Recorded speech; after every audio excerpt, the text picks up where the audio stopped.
So there was just a attack on another ICE facility. You had a large amount of rioters outside of a ICE facility in Chicago. They are, of course, blocking traffic. They're assaulting. They are slamming on the car. All of these things are illegal. Every one of these people can be arrested. Every one of them. And they should be. We've already declared these people domestic terrorists. That's already been done. So what does that mean? Does it mean anything? Does it mean anything? Now, I think they did eventually arrest some of them, which is great, but let's check this out.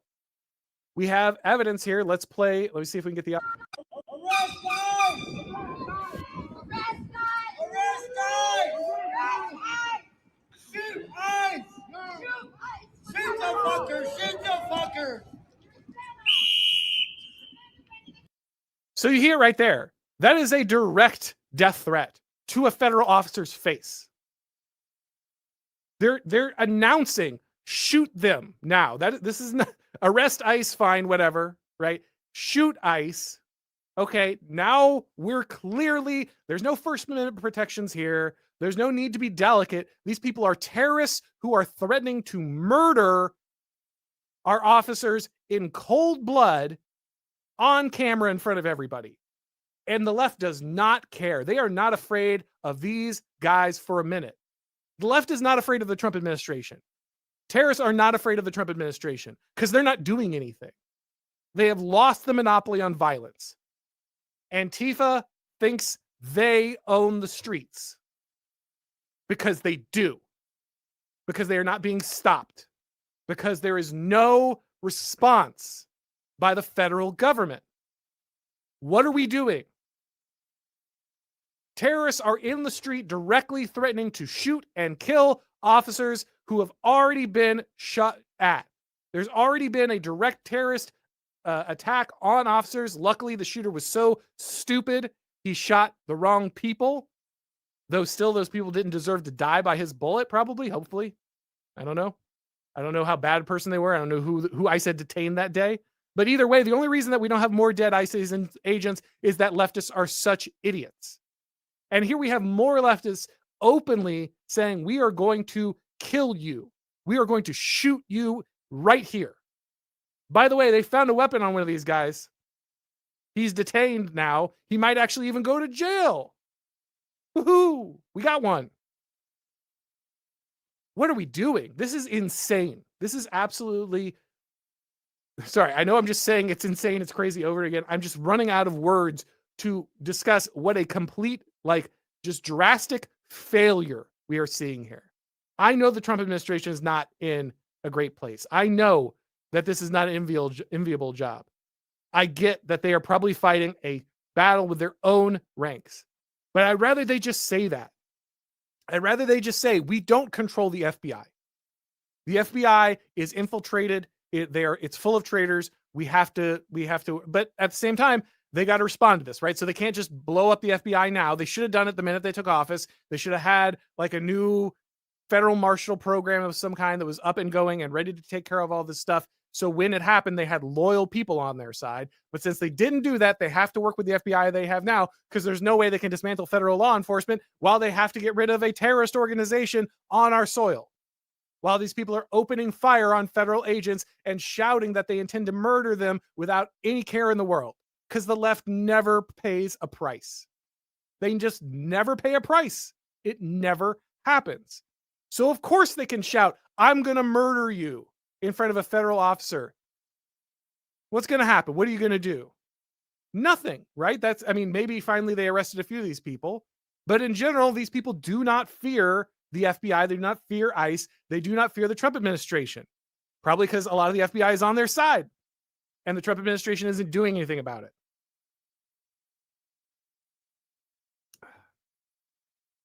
All right. So other scenes we need to look at here.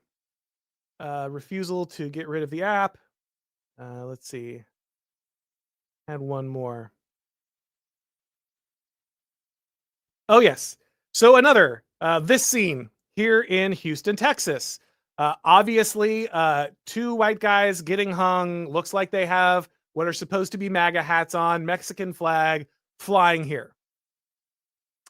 Now, I don't know about you, But I remember not so long ago when I think like 15 or 20 or 30 FBI agents showed up to investigate one garage pull, like one rope tied to a garage door at a NASCAR race, right?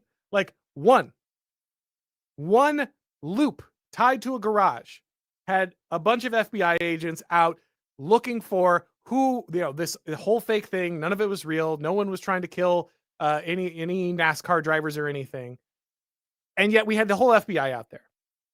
Now we have people literally hanging MAGA supporters in effigy with a foreign flag attached to it. Is anyone even going to get a knock on the door? I mean, at this point, I guess there's more important things to go after, but what are we doing here? Right? Like, again, we see that the FBI has the power to go after these people. It regularly goes after these people. It has no compunction that it, with like actually absolutely pursuing like all of this stuff, and yet nothing happens. Now, another one, right? Another bad display by the Trump administration. So in their exchange at a New York courthouse, one woman was shoved by an ICE officer. Okay. Now the ICE officer is now he's been removed from his duties. He's on probation because of this incident. Guess what? This woman was grappling with the ICE officer and had her hand where his gun is. Did she grab the gun entirely? I don't know. Was she removing the gun entirely? I don't know. Here's what I know for sure. When I was a reporter, a local reporter, I had to report on the death of a local police officer. And that police officer had encountered a man who was on drugs. Now, because we had just had yet another race riot in the United States, when he confronted this black man who's on drugs, he did not draw his weapon. And because he didn't draw his weapon, that man decided that he would grapple with a police officer, grab that man's weapon, and shot and killed him. So I had to report on his funeral, talk to his family who's mourning his death, because he was worried that somewhere someone might think he was a racist. So he didn't do his job and he got killed. When a person puts their hands on a law enforcement officer with a weapon, they are immediately in a situation where that law enforcement officer has to recognize that person could now kill me. I have a weapon on me. If they are reaching in the area where my weapon is, this is no longer a wrestling match. This is a gunfight. And so the best possible outcome from this woman was she got pushed away.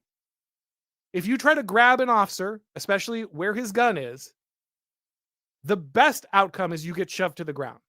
The worst outcome is you get shot justifiably.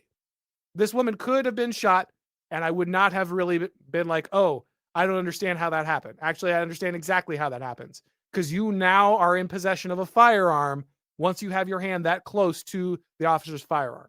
It is not that hard to get a hold of them.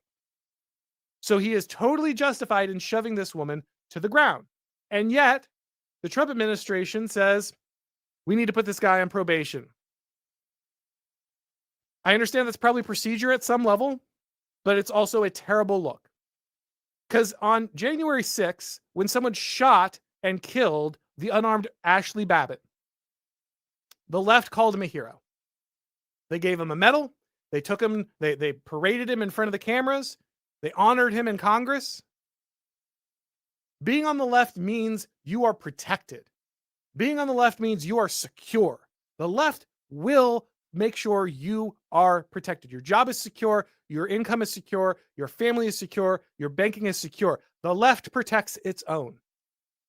The right is full of cowards who throw their own under the bus. This man did nothing wrong and he is removed from duty. The man who shot Ashli Babbitt murdered her and he got a celebration. This is a disaster from top to bottom.